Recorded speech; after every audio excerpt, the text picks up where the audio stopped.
is the Black White Soul, and this is a review of Doctor Who Season 8, Episode 2, Into the Dalek!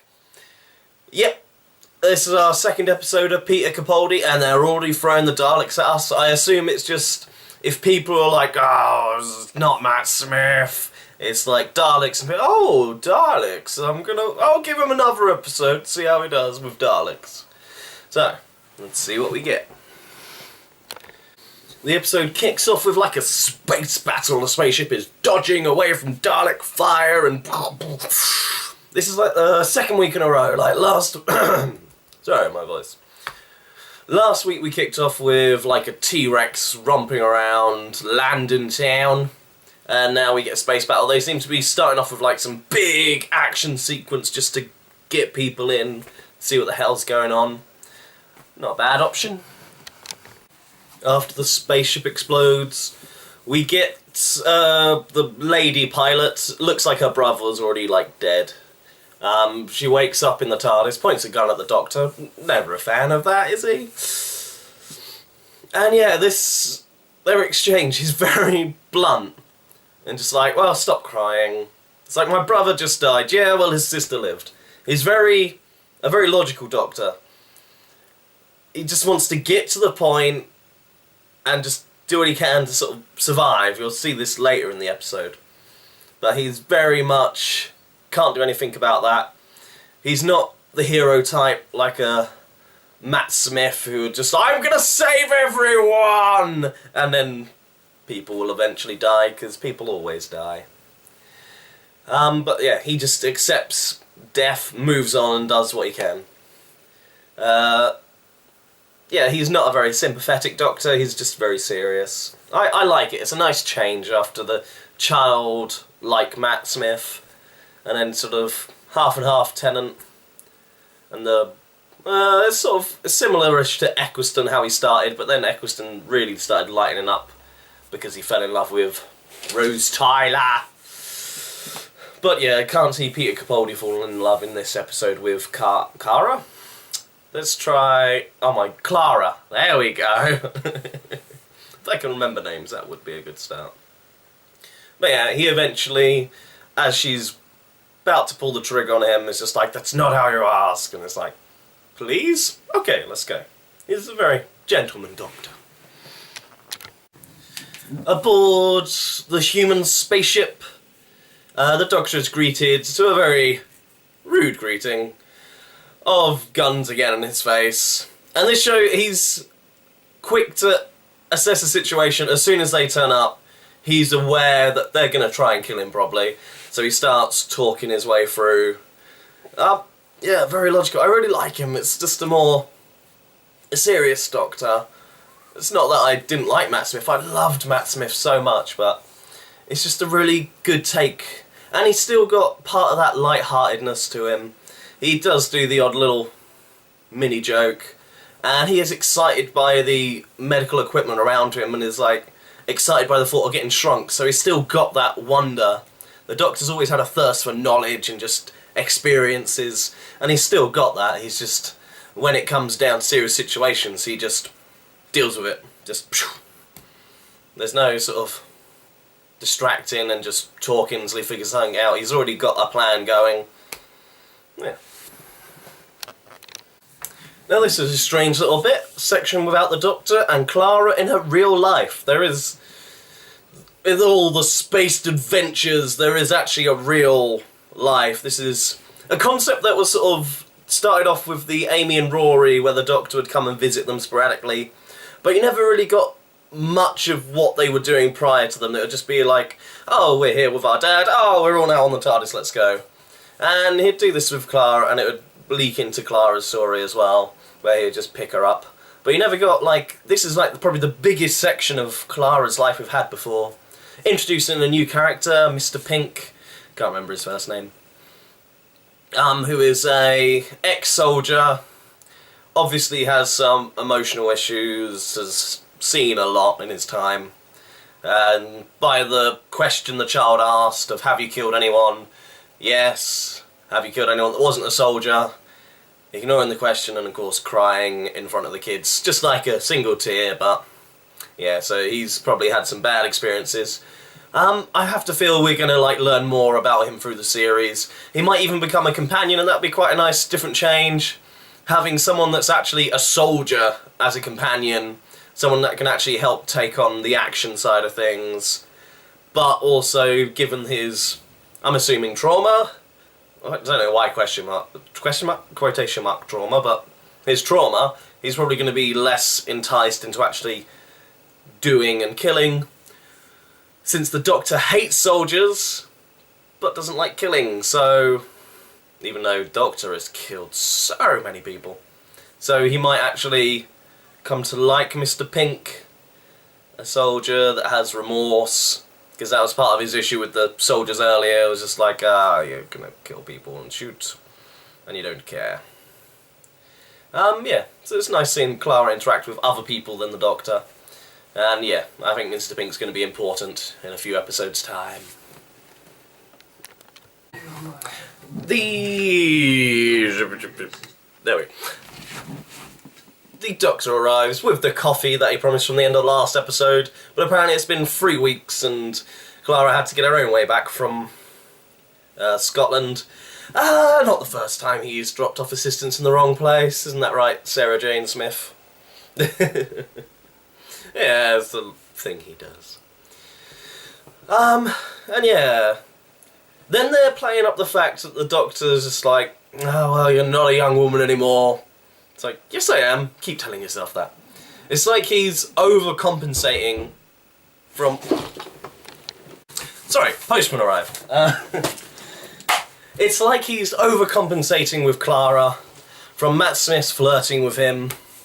He's just like trying to knock her down a peg, so every time they're having an exchange he's always sort of like, you're not as attractive as Handles was. This one of just, yeah, you're not an old girl anymore. I think it's just him trying to push Clara away, make sure that she doesn't have a thing for him just by insulting her in these mild ways, just to make sure she knows he's not interested.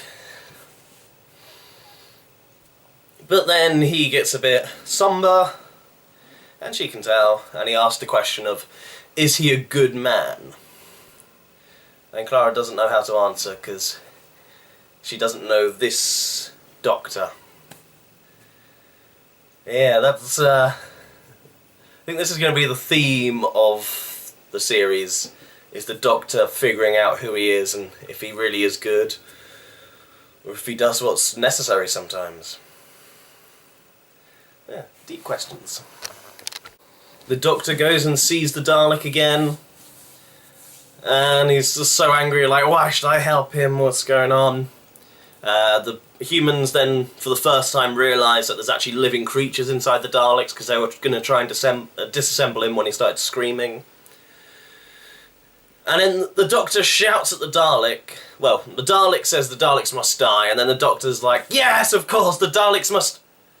And then, like, because he was just so used to hearing, you will die, you will be exterminated, that he just assumed it was a threat towards him, and then, as he's shouting at the Dalek, he realised just what he says, that the Dalek wants to kill other Daleks, and this piques his interest. This is what starts the Doctor thinking. And then he's back on the TARDIS talking with Clara, and Clara brings him down to Earth, because the Doctor is like, there's no good Daleks, and then Clara's just, it's very inflexible, that's not like you. And it's a really nice moment of the Doctor saying, do I pay you? So I should give you a raise. And some nice throwaway lines. The girl he saved at the beginning is called Gun Girl, because she's a girl with a gun, and this other guy's her uncle. But I can't remember if I just made that up while they were talking. I just usually fill in the gaps while other people are saying things until it's my turn. It's just good lines. See, it's still got humour to him. He's just very more blunt with it.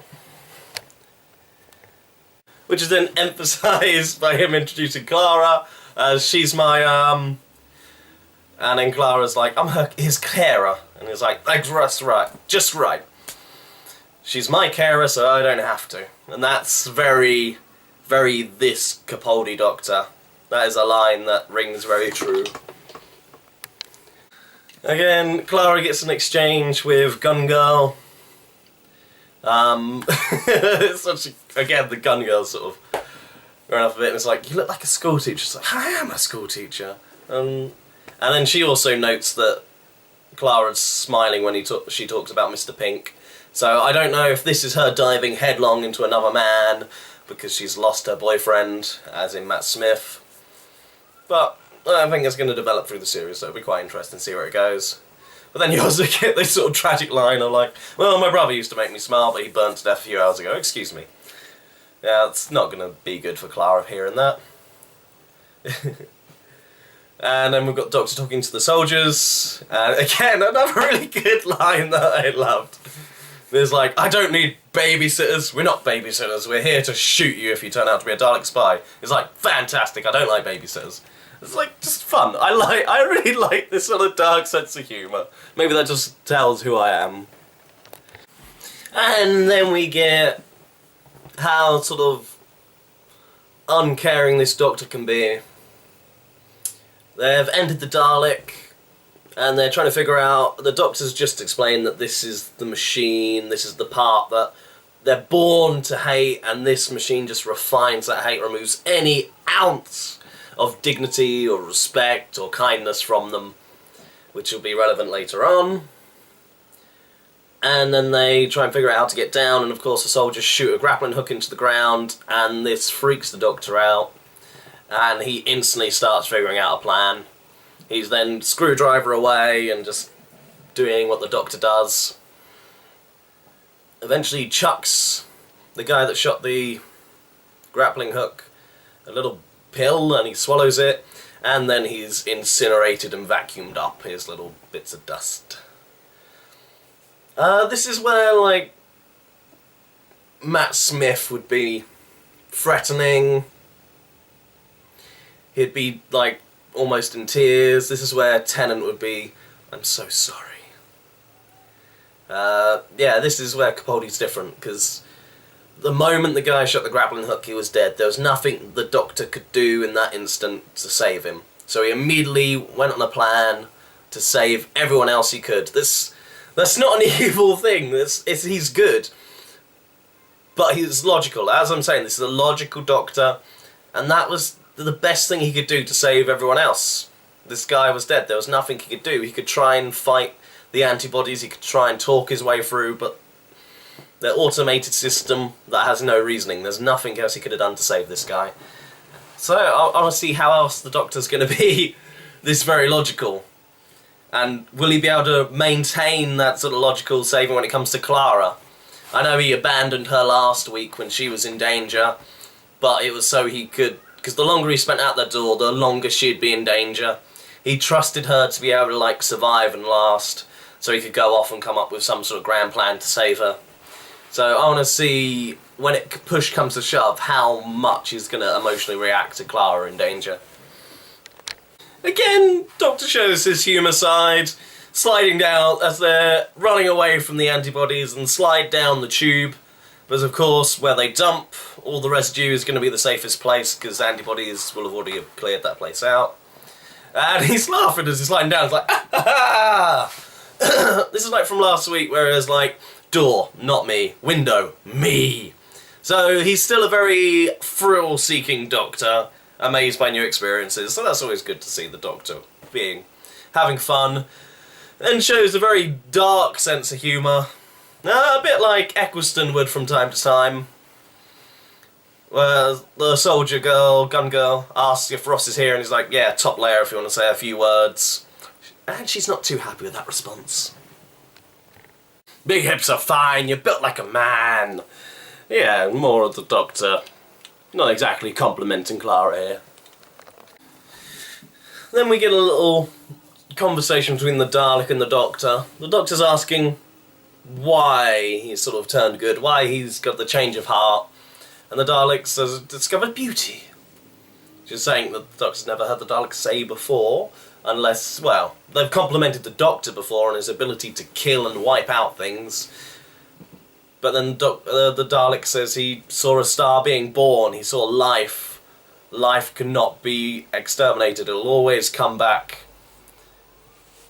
And then the Doctor, you can see the sort of a little slight change in heart as the line, "Oh, Dalek, don't be lying to me."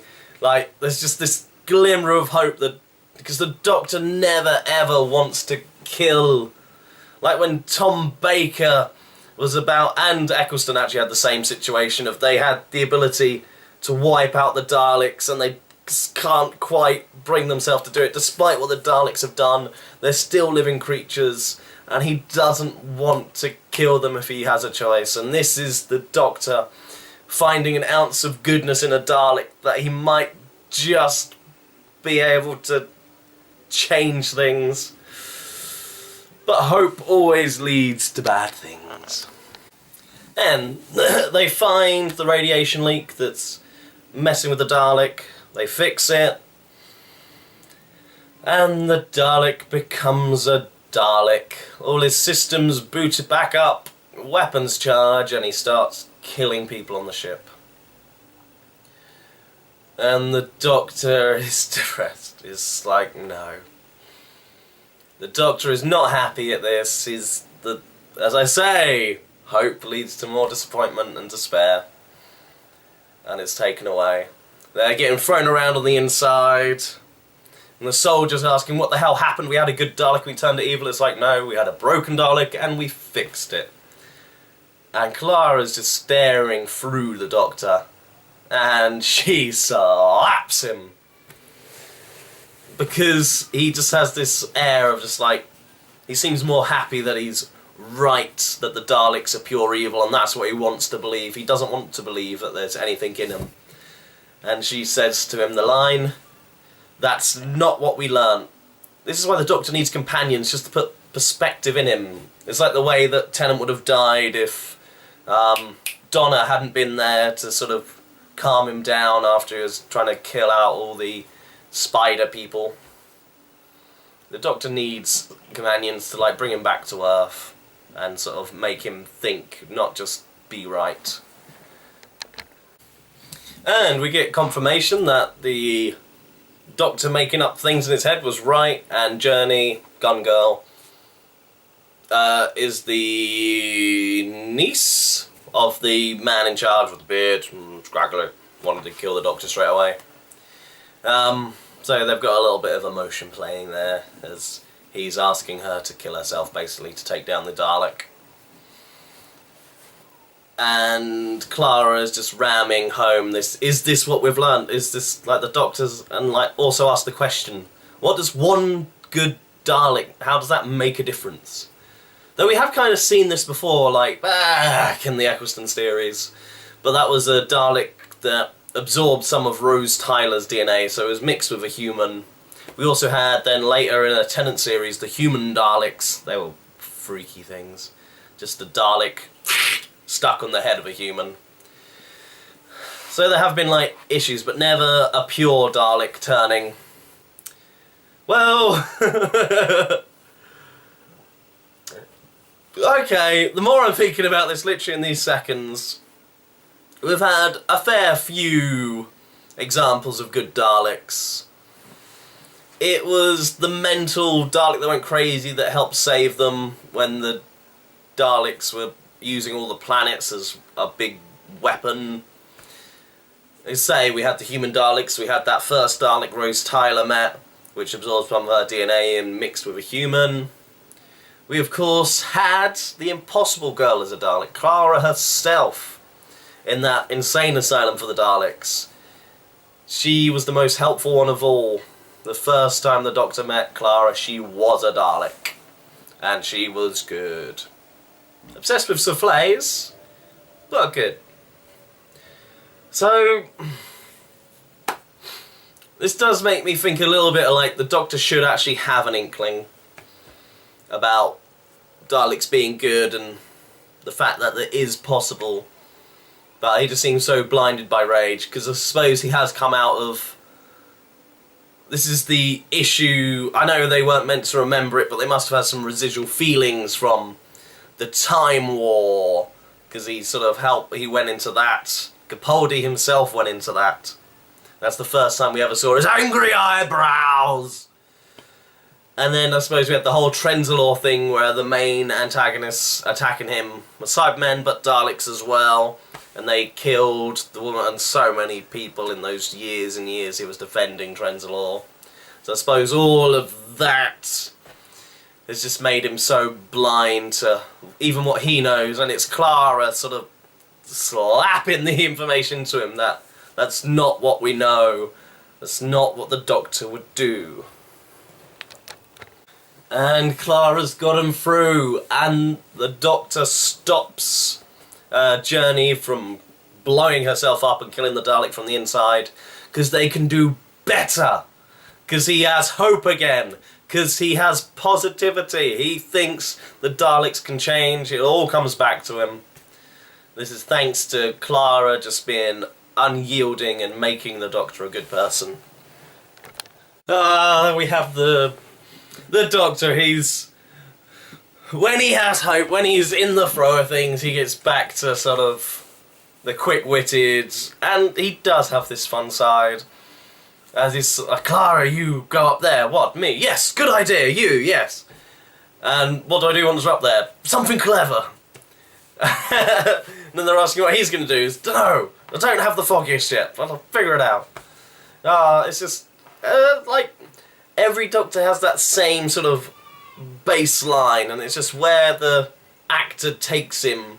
But there's always that fun, excited charm he has. I really like Capaldi. And then we actually get the Doctor can't always hide his emotions. They're trying to figure out a way to get up there, and Gretchen has the idea. She's going to shoot the cable, attract the antibodies to her, and sacrifice herself. So she asks Clara, is he mad or is he right? And the Doctor turns away from everyone and is biting his fingers. He is waiting, because the person that matters most to him is Clara still. Despite the fact he doesn't want to be her boyfriend, doesn't want that, he still cares about how she sees him, because he doesn't quite know what he is, and he wants her to figure it out. And she says, well, hand on heart, he's both. He's mad and he's right. Then she asks the Doctor if it will do any difference, and the Doctor, actually a bit teary-eyed, tells her that he can save the future. If he can turn one, he can turn them all. And she asks for him to do something in her name, and he says he'll do something amazing. And the Doctor is not happy. He runs off to go do what he needs to do. As the other two shoot up the zip line, and Gretchen is killed. So it seems. And then we get the weird lady who also collected the robot who got skewered. So this is our running theme for the week? For the series, that would be a more accurate term. Is this woman collecting people that have died because of the Doctor. So I don't know if she's amassing an army, but she seems very obsessed with him. We've got everything building up to a climax. On the ship, we've got the Dalek managed to contact his friends, and they're all on the ship, and they're fighting, and they're driving the humans back. We've got Clara, who they figured out that some of the turned off lights are actually repressed memories, and they're both hoping that it's not just broken bulbs. Clara goes inside the evil conduit thingy, and starts just... Her very clever thing is just hit buttons. I think let's save people in Doctor Who so many times, just randomly hitting buttons. And yeah, she's desperately scrabbling, trying to get these on, while the Doctor's rewiring stuff inside the Dalek's head and talking to him. So the Doctor is just a name he chose. It wasn't until he got to Skaro that he knew what he had to do as the Doctor. Yeah, and he's actually getting a bit emotional while he's talking to Rusty, just trying to like bring anything out of him, any sort of response, any sign of talking. This is all coming down to the wire. And Journey is battling the antibodies that are coming for them. Clara's hitting on the last few lights. The Doctor's starting to resonate with Rusty, getting him to admit the beauty as the memories are coming back into him. And making him focus on the star. And then the Doctor puts together the gooey, disgusting looking cables and goes into the Dalek's mind and allows the Dalek to see all he's seen, all the beauty, the wonder of the universe, and the Dalek is, yes, this is good, and is to make it a part of you, take it, look inside, bring it in, keep it there, and then you can be good. And the Dalek's looking, yes, all the things in your memory, and then the Dalek looks into the Doctor's soul and sees hatred. Hatred for the Daleks, so much anger. The countless times the Daleks have taken people around the Doctor, near the Doctor, just worlds. And the Doctor is just like, no, no, no, no, no, no, no, there must be more. More, he's begging the Dalek to find something more in his soul than just anger and rage and hate. The Doctor wants to be a good person, but he really doesn't think he is, and this Dalek is confirming his fears that he is just full of hatred.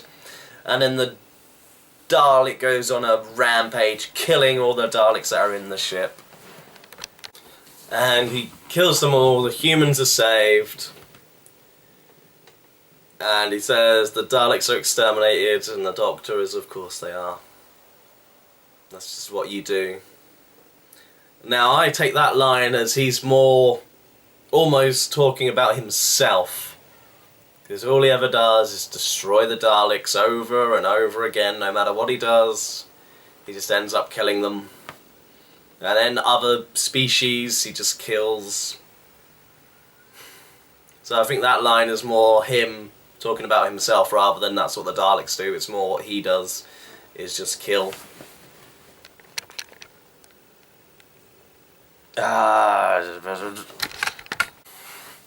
The day is won, and the Doctor is side by side with Rusty. And he's not happy. The Dalek even says this. You have victory, but you are not pleased. It's like, you looked into my soul and saw nothing but hate. That's not victory. Victory would have been a good Dalek, and then he says, I'm not a good Dalek, but you, Doctor, are a good Dalek.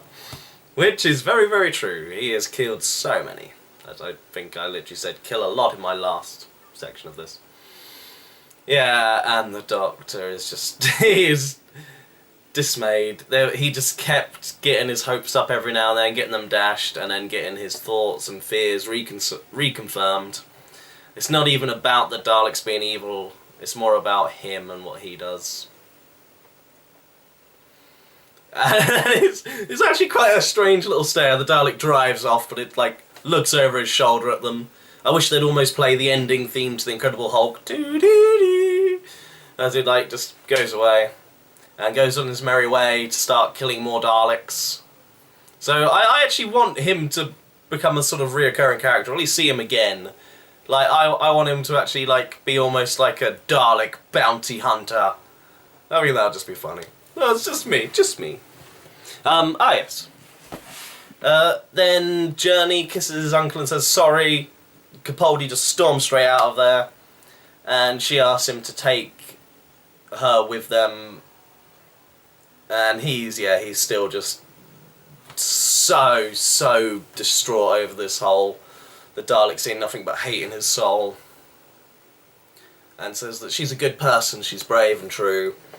Just wish she wasn't a soldier, and walks off, leaving her behind. I kind of would have actually quite liked her joining them, being a little bit of a companion, but I think this is like a foreshadowing to Mr. Pink actually probably joining them at some point, and the Doctor having to deal with him being a soldier. But we'll see in future episodes. Capaldi and Clara are in the TARDIS. She's got him changed. I don't know why she keeps so many clothes there. Well, the Doctor's got a, like, endless wardrobe. That's not the point. And yeah, just give me a sec. Okay, after rewatching that scene a bit, there's just a little light exchange between Clara and the Doctor. The Doctor is just like draped over the Council, and he's just so disheartened still, just crushed. Clara asks how she looks, and the Doctor responds, well, short, blondish, and just, well, you got a good personality that counts. It's like, yeah, the clothes. It's like, ah, good for you for trying to put in an effort. Again, trying to distance her a bit emotionally from him. And the Doctor is just still, he's so just doing it so well, he's so depressed, literally. As they're about to leave, it's like, oh, I'll see you again either soon or later, one of those. And as Clara's about to leave, she's, I don't know. I don't know if you're a good man, but I think you try to be. And I think that's what counts. And this picks up his spirit a bit. This is what Matt Smith asked for. She needs to help guide him because he is so lost at this point in time in himself. He is just... I think this is going to be the whole overall theme of this series, more than this weird lady who keeps stealing dead people, is the Doctor figuring out whether he's good or not. This is going to be like a... There's going to be a point in each episode, I'm assuming, that the Doctor's gonna go one way or the other, see how good he can be, see how bad he can be. So I think that's what's going to be the big climax, is him sort of finally sort of deciding or having an idea of what kind of man he is. And then the final scene of the episode goes to Clara and Mr. Pink as she comes out of the closet. As he mentions, you changed your clothes. Because, yeah, she's been gone like a minute or so in his reality. So it's like, yes, you passed the test. Clara trying to backpedal. And then you get the sort of final line there of, oh, I thought you had a thing against soldiers. You're actually going for a drink with me? And she's like, yeah, it's fine. I don't have a thing against soldiers. So I think there's actually going to be quite a lot of soldiers in this series and the Doctor's reactions to them, because he's a better soldier than most soldiers are. Yeah, really enjoyed this episode. I thought it let Capaldi shine. He's getting his character through, and we're getting the themes for the series, which I think is his inner battle just with himself. I think is getting the main theme of the series. Can't wait for the next episode. So, let me know what you think in the comments below. Or I don't know if you're on some tablet, sometimes at the side. And... TTFN.